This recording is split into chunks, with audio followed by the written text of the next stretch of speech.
Handog ng ISP, gabay ng pamilyang Marino. Tunghayan natin ang kwento ng isang chief engineer na nakapaglathala ng kanyang libro. Ang may akda ng Modern Practical Guide for Aspiring Quality Marine Engineers. Siya si Chief Engineer Jaime Morales.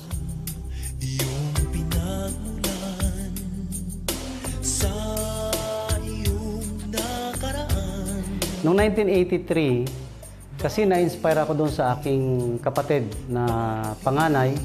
Graduate siya ng PMMA, yung Philippine Merchant Marine Academy noong 1983. Bali, sa ngayon, nagtatrabaho siya na Marine Superintendent. Pumasok ako sa PMMA na hindi ko alam kung anong mangyari sa akin doon. But anyway, dahil nga sa no choice dahil gusto kong mabigyan ng magandang buhay yung aking pamilya, kaya pinagtiisan ko na lang. After 2 years, sumakay ako ng barko. Pagbaba ko nung 1985 nung sumakay ko ng barko, tapos 1986 pagbaba ko, bali ako na yung senior cadet, medyo masarap na yung buhay namin doon. At maluwag na sa pag-aaral, kaya nung magtapos ako nung 1987, nakareceive ako ng 5 awards nung graduation namin. Tapos, nagpatuloy na ako nung aking pagbabarko, yung buhay ko, hanggang sa na-meet ko nung 1985 ang aking asawa, si Mary Ann. Kasi nakatira ako doon sa aking kapatid na kapitan ngayon ng barko. Tapos nag-meet kami ron. Kasi palangiti yung misis ko palangiti siya. Kaya cute. Kaya hindi ko na siya pinakawalan. Oo. Noong 1992, nagpakasal kami. After 9 months, nung pagkapakasal namin, dumating ang aking panganay na anak. Tapos, sunod-sunod na yung anak namin. Actually, nung kinasal kami nung June 2, 1992, July, sumakay na ako kaagad ng barko. So, hindi ko na, bali, sumakay ako ng barko, tapos si Mrs. na iwan dito. Tapos, alam ko na rin na, na buntis siya. Kasi, tapos, habang nasa barko ako, kinukonta ko si Mrs. Tapos, okay naman, kasi nag-worry na rin ako dahil buntis siya, tapos nag-iisa. Nung bumalik ako, after 1 year nung kontrata, yun, naisipan ko magtrabaho sa magturo sa PMMA bilang assistant professor.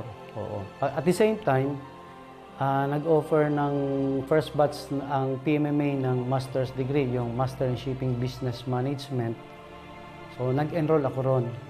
So, habang nagtuturo ako sa PMMA for 1 year, that was in 1993, nag-aaral ako bilang doon sa graduate study ko. Then after 1 year, lumipat ako ng isang shipping company. Nagtrabaho ako bilang crewing officer doon. Tapos at the same time, nagtuturo ako sa review center. And at the same time, nag-aaral din ako ng aking graduate study. Oo. After 2 years, nakagraduate na rin ako doon sa aking graduate study ko, yung Master in Shipping Business Management. Sumakay uli ako ng barko. Pinagpatuloy ko uli yun. Noong 1997, nagmando ako bilang chief engineer. Pagbalik ko,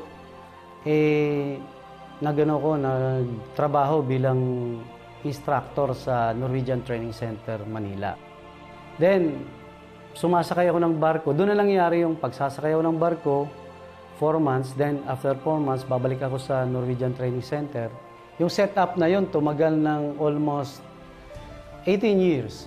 Nung last year, na-realize ko na dahil sa medyo nagkakaedad na tayo, and then yung medyo tinatamaan na rin ako ng lungkot dahil sa aking mga anak. No? At yung misis ko rin, medyo nagre-reklamo na rin na kasi pag paminsan may sinasabi siyang problema, wala naman akong magawa. Ang magagawa ko lang, i-console siya. Pagkatapos,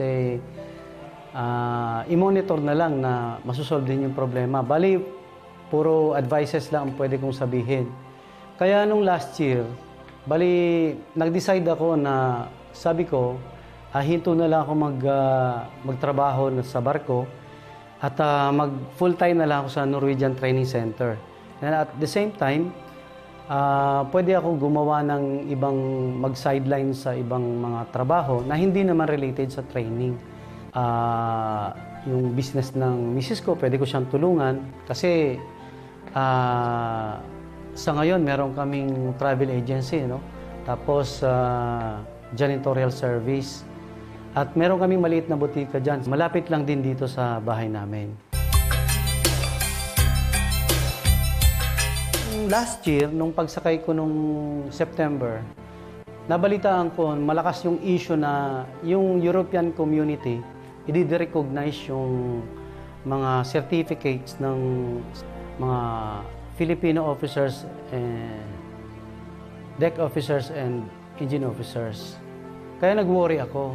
Ang ginawa ko, dahil matagal na rin kasi ako nagtuturo for 20 years, and of course 17 years as chief engineer, napagdesisyonan kong gumawa ng libro. Noong October 2013, first week of October 2013. Natapos ko yan nung April, nung pababa na ako, eksakto naman, nakompleto ko yan. So, nung first week of April, bumaba ako. Nakompleto ko yung pag-edit ng libro nung August, first week of August. Then, nagkaroon ng mga konti pang mga revision. And then, finally, nilaunch ko yung book nung August 21. This year. So far ngayon, meron na akong kasama yung mga order, kasi may order ng mga bago. Umabot na ng 1,050 yung copies sold. Oo. Kaya nagfo-focus ako rito sa marketing nung libro. Tapos tuloy-tuloy pa rin yung trabaho ko sa Norwegian Training Center.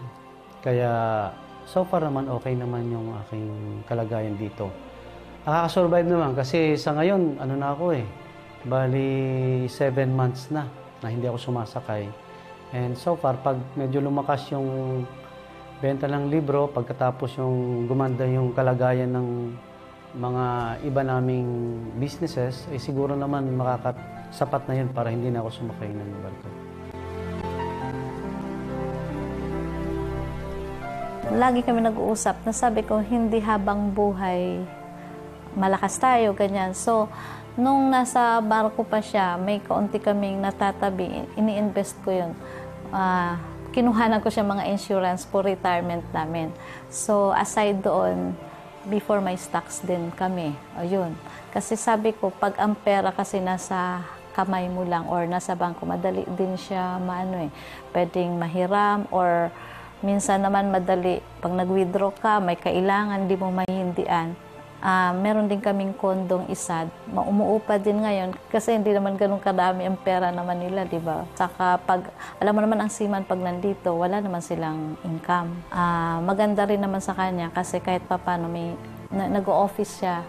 So, ayun, nakakatulong din sa amin. Sana naman kung ano naman yung gusto niyang plano, yung sa career niya, matupad din naman yun. Andito lang din naman kami.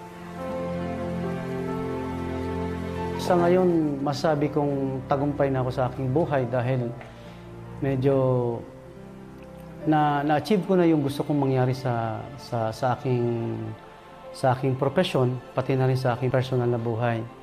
Kasi nakagawa na ako ng libro. Masasabi ko ang tagumpay ko yung aking mga anak, tsaka yung aking asawa kasi masaya kaming mag-anak. Pagkatapos, lahat ng aking mga anak, lumaki sila magagalang, tapos gumagawa rin sila ng kanilang pangalan sa school. 49 years old na ako, oo. Sa ngayon, wala na akong planong sumakay kasi marami na akong, unang-una, mag-focus muna ako dito sa libro ko kasi dumarami na yung order At saka may balak pa akong mag-publish ng mga maliliit na libro para tuloy-tuloy na yan. Actually, meron nga akong aside from the book, meron akong yung publishing house. Bali, ako na rin yung nag-publish, ako na rin yung gagawa, ako na rin yung editor. So lahat na, kaya siguro magiging busy na ako rito sa lupa.